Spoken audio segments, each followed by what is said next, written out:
Hi, this is my review for My Utmost for His Highest by Oswald Chambers. It's a Christian devotional book.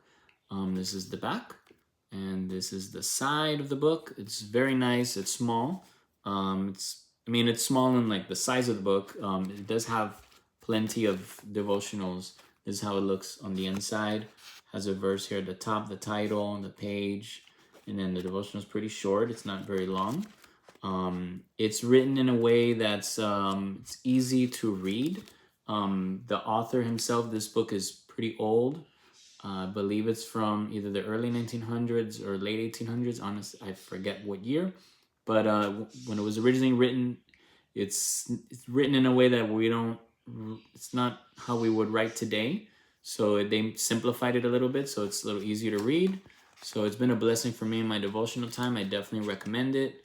It's short read. He's a great author. He really gets to the point, and he challenges you in your faith and in your walk in Christ. So definitely pick this one up if you've never heard of it.